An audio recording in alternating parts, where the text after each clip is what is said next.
We needed that news, didn't we? A little bit of good news after the weekend's result. Manchester City have confirmed the signing of Marc Guehi from Crystal Palace, and it feels absolutely lovely. Honestly, I have been simmering since the weekend, not able to face the media, for being honest with you. I didn't want to do a video yesterday. I actually didn't. I wanted to just relax and forget the weekend ever happened. I needed a shot in the arm, and this is the shot in the arm that we've got. We've signed one of the best centre-backs in England for an incredibly good fee, and it's an incredible bit of news. It truly is, as Manchester City continue their large and brutal and surgeon-like rebuild of this Manchester City squad. We have our man. A surprising lack of content online so far. There's nothing on City's website, which is interesting. I'm a bit surprised by a lack of information about this transfer news, but we'll see, man. I was going to do a post-mortem, Naz. To be honest, you know what happened yesterday? I was going to do a post-mortem about the United game, but I genuinely just went out and found me in the morning and ended up out all day, and I didn't get around to doing it, so you'll have to forgive me. But this is the palate cleanser that we needed. I didn't think there was a lot to say about that United game, other than that it was just an utter disaster, so we'll leave it there, really. You know, one of those days where it's hard to judge until we know where we're coming from. But the most important thing is that we have our man. We've signed Marc Guehi from Crystal Palace for a fee of around, reportedly, £20 million. The England international, I think he's 25, isn't he? 25-year-old England international, joins Manchester City. A nice little video here. It says, I'm not sure if you guys can hear it, but I'll play it anyway. There's been some talk. Future still very much as captain, Marc Guehi. And a lot of noise. But when they asked if I wanted to come to City, there was only one answer. Can you guys hear this? I know what winning feels like. I hope you can do. And I won't stop until I get that same feeling. A lot has been said, but I'll let my football do the talking. There we go. That's interesting. Not sure you can hear that. Essentially, Marc Guehi is saying there basically City was his only choice. A lot has been said. And when City came asking, when City come knocking, he was the one that answered, which is a really nice bit of news to hear. You know, a really nice graphic there as well of him looking suave. Very cool, actually, outside the turrets. Not sure if that's actually real because I think it looks photoshopped. But there's your man with Hugo Viana splashing the cash again. Checkbook director, which is his job, admittedly. And there's Marc Guehi there, number 15. Kit people, remind me of famous 15s. I can't remember famous 15s. I am not good. I am not good with kit numbers, never have been. Let's go over to Manchester City. Apparently on mancity.com there's a whole bunch of articles right now. We'll get into what this means in a minute. There we go. So there we go. It's all up. It's a little bit delayed. It says, Man City are delighted to confirm the signing of Marc Guehi from Crystal Palace on a 5.5-year deal. The 25-year-old England international has put pen to paper on a contract that will take him through to the summer of 2031. 2031? How the fuck are we living in the future? 2031 is some Back to the Future shit. I'm sorry. How are we getting players signing a contract until 2031? Mental, absolutely mental. Benzema is famous for 15. Mangala and Navas, so there we go. Navas, yeah, you're right. Said becomes the club's second signing of the January transfer window, following on from the capture of winger Antoine Semenyo from Bournemouth earlier this month. A hugely gifted defender. Over the past few years, Guehi has established himself as one of the most talented and accomplished young centre-backs operating in the Premier League. Guehi arrives at the Etihad armed with extensive top-flight experience after spending the past 4.5 seasons at Selhurst Park. All told, he has clocked up 188 appearances for Palace across all competitions, scoring 11 goals, as well as supplying 8 assists during his time in South London. 8 assists is pretty impressive. He also won 26 in the international caps to date with England, where he's become an integral part of the Three Lions squad. This is what he had to say. He said, I am really happy and incredibly proud to be a Manchester City player. This move feels like the culmination of all the hard work I put into my career. I'm now at the best club in England. Boom. And part of an unbelievable squad of players. It feels good to be able to say that. I want to grow as a player and as a person. I know at this club that's going to happen. I love football. It's given me so much for so long. And to be able to continue my development at City is a really special moment for me and my family. I absolutely cannot wait to get started now. I want to meet my teammates, train hard, understand what the manager expects of me, then show City fans what I can do. Hugo Viana said this: "It's clear that Marc has been one of the best defenders in England for quite some time now, so we are absolutely delighted to bring him to City. I feel we have assigned a huge talent that will help us improve. He's only 25, but he's shown already he's a leader, a brilliant professional, someone desperate to improve. He's strong, has exceptional defensive qualities, he's an intelligent reader of the game, and brings passion and energy every time he steps onto the pitch. I am pleased it was us he chose to join. Marc is entering his prime years of his career. I'm sure every City fan is excited to see how good he can be in a sky blue shirt." Absolutely.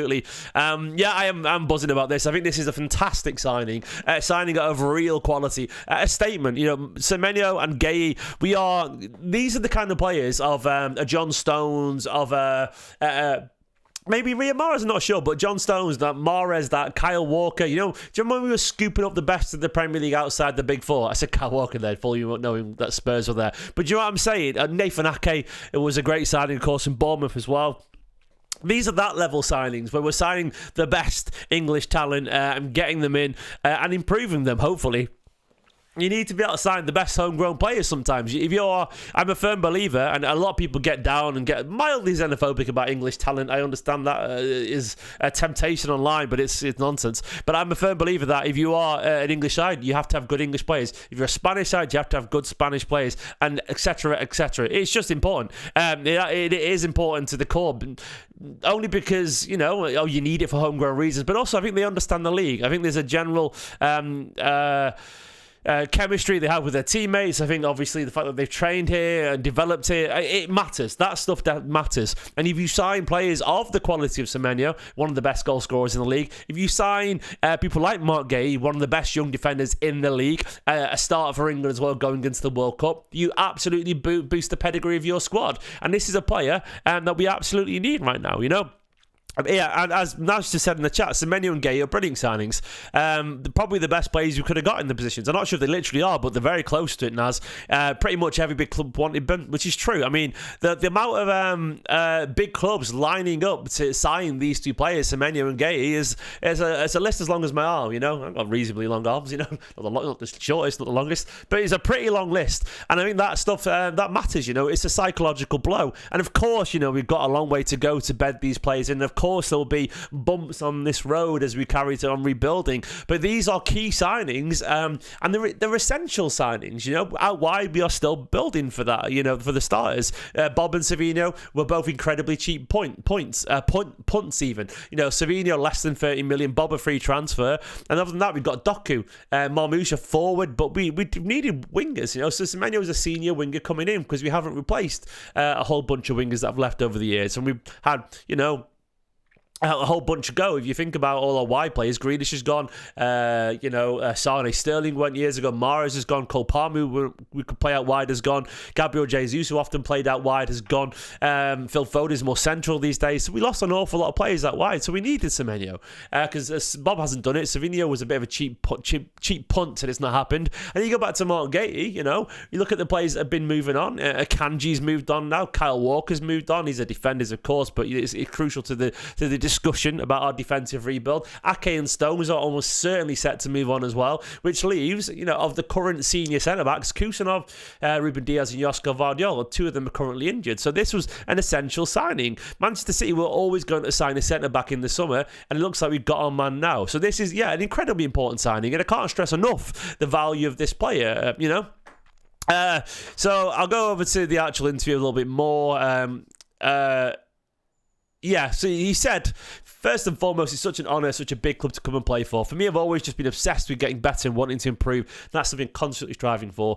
All the right words there. Obviously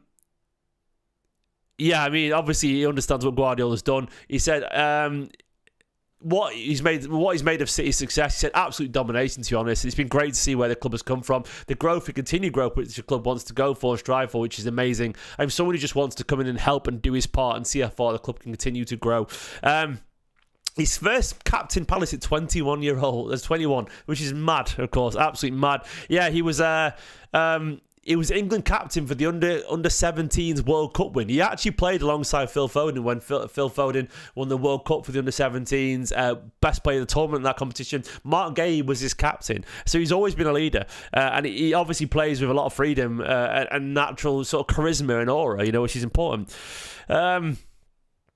it's something that people have picked up on. It's not something I'd necessarily say I have or believe that I had, to be honest. I'm just trying to be myself about leadership. It's something that since I have had the opportunity to captain those sides, I've tried to improve on and really focus on, hone in on those leadership skills.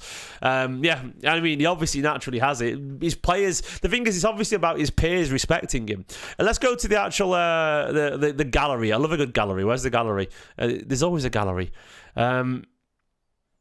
Where's the gallery? Give me the gallery. Do you know what, I think there's more interviews there, isn't there? There's your man in the City kit anyway, Mr. Semenyo, Mr. Guehi looking good. He's linked up with Foden back to 2017, yeah. He obviously knows Stones really well. Said Phil's amazing. I could go on and on about him. First and foremost, he's just him as a person, full of footballer. He's amazing. Someone I'm going to say who has that inner child in him. He just wants to play, just wants to enjoy life, and has always been like that. He's never changed. It's an honour to play with him. As a footballer, he's second to none. Natural ability, a winner, obsessed. I mean, he speaks so well, clearly. Everything I read about here, there's a real sort of confidence and conviction in what he says. And to be honest, even to do that little bit he does for City's Twitter, where he was just doing a lot's been said, blah blah blah, City were always the one. That takes a confidence to actually put yourself out there, doesn't it, and have the conviction there. So yeah, last player to wear 50 was the big Quim Mangala. Sylvan Distan wore the number 15. Yes, well, if we got a Sylvan Distan level talent, you might laugh at that. Sylvan Distan was a fucking baller, man. What a player. Some elite centre backs there. Jesus Navas, Alfie Harland as well. There we go. Big Earl's dad. So he's very much in esteemed company there with those shirt numbers, you'd say. He does come across as a consummate professional, absolutely total sport. I'm very excited for this film. I think we needed it. We need a bunch of centre-backs. Like, the days of 4 senior centre-backs have gone. It used to be you'd have 4 senior centre-backs, but that's when you played 45, 50 games a season. You play up pushing 70 these days, and the players play more international football than ever, and the games last longer, and they're more physical. So it's... I did say the thing. Absolutely had to say it. Yeah, but the games last longer, they run harder, and the more physical and the more structured, it's more tiring and less breaks, and the seasons last longer. So you need 5, 6 senior centre-backs. Why is the channel called Esteemed Company? Well, there's a saying, in esteemed company. If you're in esteemed company, you're surrounded by greatness, essentially. Esteemed means like great value, integral people. And company with a C, I just changed it to a K. It was a pun an awful long time ago, based on Vincent Company. I don't like the name, but it's stuck. So there we go. That's what I'm called. If you didn't know what the name meant, there you go. That's what it means. Some people think it's my name, which is mental. It never has been, never will be. Imagine me being called Esteemed Company. Yeah, I wish I could change it. I maybe should change it, but it's sort of stuck now anyway. But yeah, back to Marc Guehi. A cracking signing, a really good signing, and a signing. There we go. Here's the gallery. That I think City need right now. We do need that shot in the arm. Hello, Udus. And I think we do need a bit of positivity, because the United game was a slap in the face, an aggressive slap in the face. And this is, once again, it's not just a reactionary signing either. It's one that, look, I think when you consider all the factors,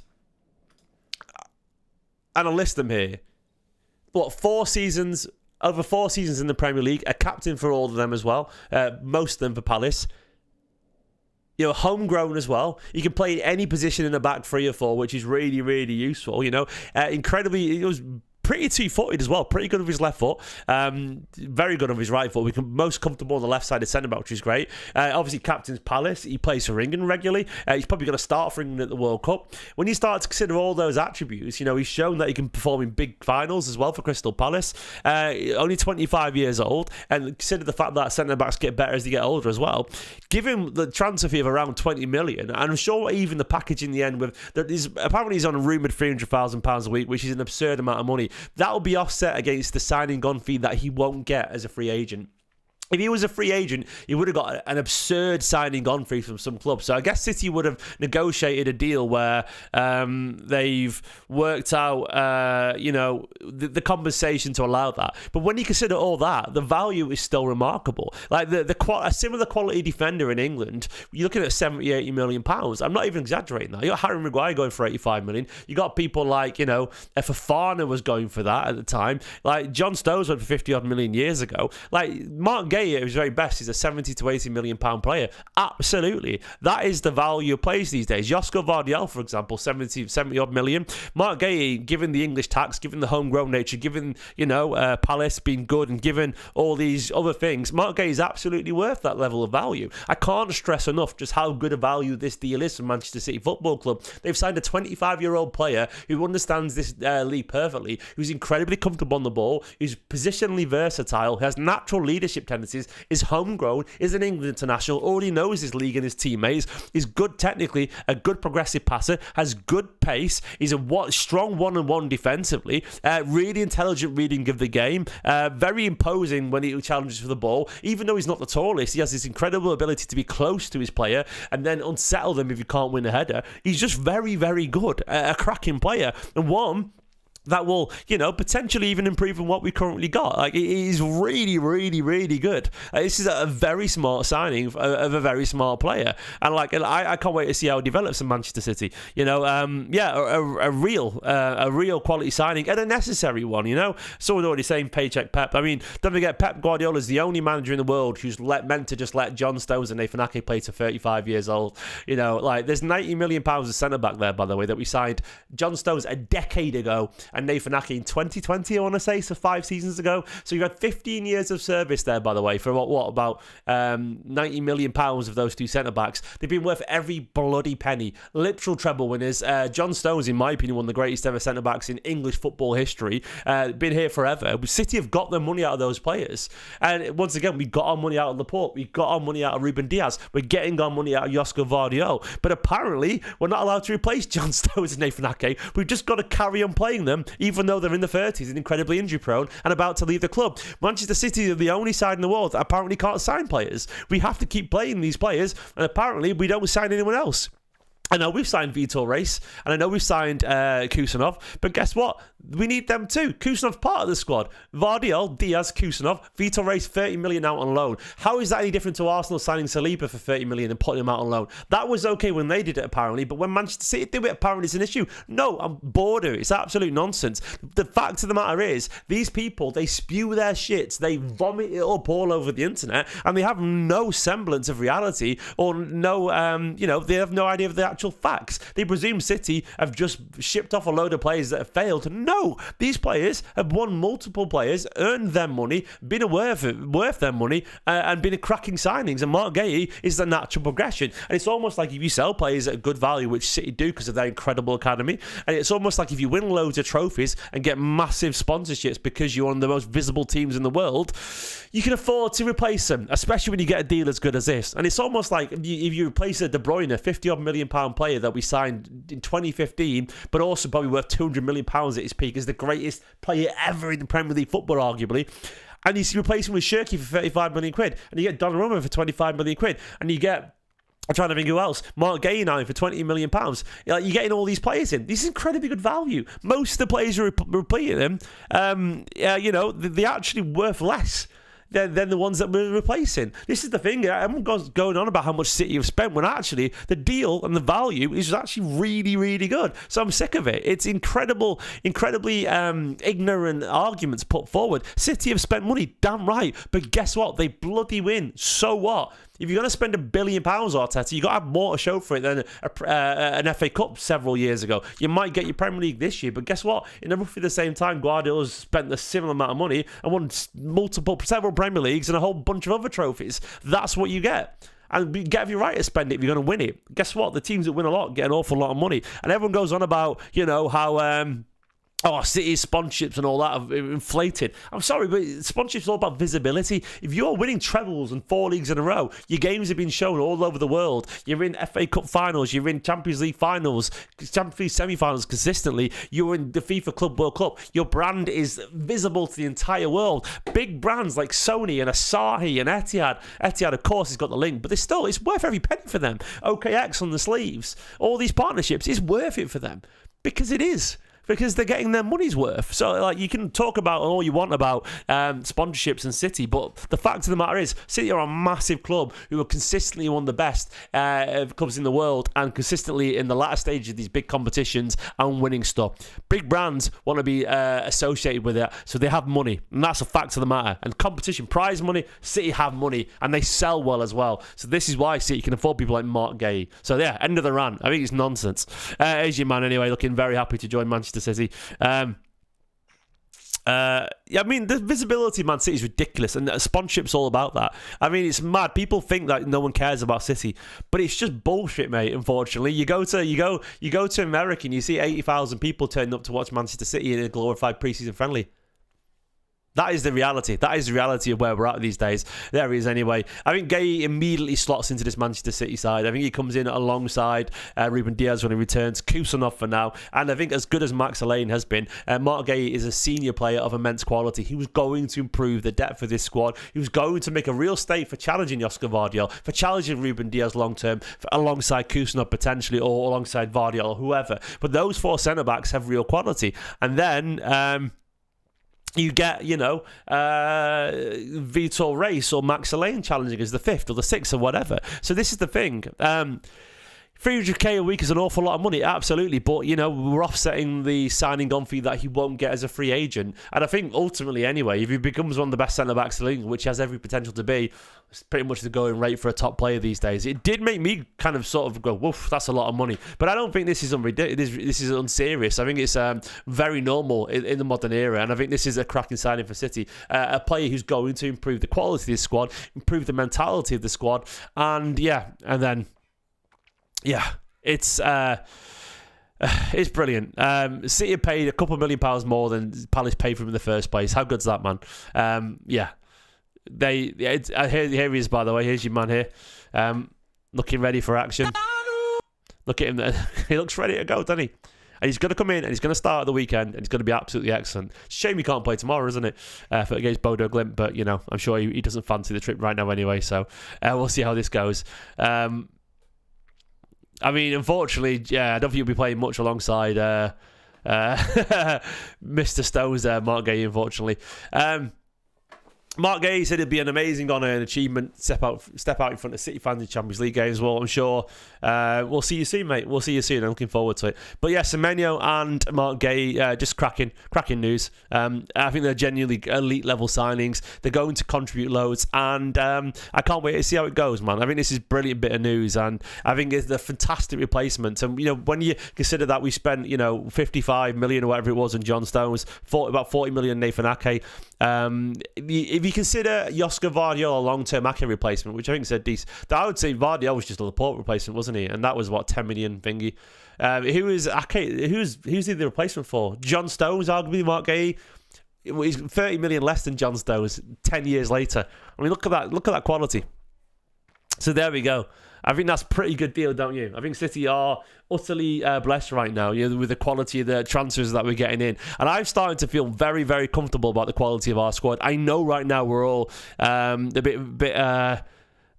bit down on where things are, but I think the squad is looking weak. But when you start to build it, and I'll build it over here in front of you, you realise actually the strength in depth is really good. I'll put Donna there, I'll put Trafford in for now. I'll ignore the backup keepers because what's the point? O'Reilly, 8, Nori. Then I'm going to put the starting centre backs in right now. I'll put Josko as the backup because I'll put Kusanov, Diaz. Then of course you add a lane to that. Absolutely, I'll write over the screen for those guys. Nunes, Rico. Then I'll put Rodri, Nico. Then I'll put here Reinders, Kovacic, Foden, Shirky. I mean, this is not a starting 11. This is a bunch of players on a list. I'll put Savinho here with Semenyo, Doku, Sav. Here we go. This could be Haaland, Marmouche, Semenyo, and I'll put Bob for now, but it could also be Makeda, don't forget. And you start to see the quality that we've got here. Then you add... let's have those guys there. Then you add to that, there's certain players missing still. I definitely missed them there, not even thinking about it. who are the ones missing? Let me write that on screen right now. We've got definitely more players than that. You've got Mikasa missing, Elaine missing, Vitor Race to come back potentially, Makaidu as a talent. I'll put them on screen right there. Who else potentially? Let's say we sign. I've not even got Bernardo on screen. I've just realised. I'll put Kovacic as well. I'll put Kovacic in this bit, even though he's injured right now. I know he won't play, but maybe potentially Anderson in the summer. How did I forget our captain? But yeah, you see the quality of the squad, and all of a sudden you realise actually it's really good. Of course, you need probably a backup right winger and right back. I reckon Rico he's not a good enough right back. He's a good midfielder, and I'm fine with him having a squad position. But we need Rico back up. Echeverry, I'm not really sure on right now. Elliot Anderson needs to come in. I think we need another winger personally. We'll see how it goes in the summer. See, even McCady could step up. Who knows, man? But I do think there's a lot of quality there, and I think all of a sudden you start to see the depth here and the strength that this Manchester City squad have got. I like it, you know. You can name a really strong bunch of players here that's got depth to go very far, and I think we're in a good spot. I do think Anderson. I actually think Anderson is likely. Actually, I think you got Anderson would be a Bernardo Silva replacement, 1 for 1, really. You know, you think of Bernardo Silva's role, and I'm sorry, but like I know we've got a lot of players, Reinders, Rodri, Nico, but we need them all, man. We need them all. I'm sorry, but you think about what City used to have at the very best. You have Fernandinho, we had David Silva, we had Bernardo Silva could play centrally and did in the 2019 season. We had Gundogan, Kevin De Bruyne, Seaman there. I will always shorten that to Seaman. But yeah, we absolutely need him. I mean, we want quality. We want 2 great players for every position, and then a couple of ones, versatile ones. If you have 25-man squad, your 3 goalkeepers, that's 22 players there, 22 outfield players. You need 20 alternatives, then 2 positionally versatile. That's where Rico is one of the positionally versatile ones, and maybe the 5th centre back as well. So that's where I see it. I don't think you said need maybe time for O'Reilly to move to the field. I don't really agree with that. I don't think O'Reilly's smart enough personally. I don't think he's got the cuteness to his game right now. I think he looked a little bit lost there. I think he's a quality player, Nico O'Reilly, but he's got to learn an awful lot before he's got the ability to dictate and slow a game down and all that kind of stuff in Man City. He's physical, but he's not necessarily composed enough yet. Elliot Anderson is miles ahead of him, for example. But anyway, back to this. I think this is a really good signing. I'm buzzing. I'll do a more in-depth video later about it. For now, though, I'm going to leave it there. I'll do a proper reaction and breakdown of his whole overview later on today or tomorrow morning, most likely. For now, though, thanks for watching, Blues. We got Marc Guehi, a cracking signing. Give the video a like and subscribe. Welcome to Manchester City, Mark. You're going to be absolutely brilliant.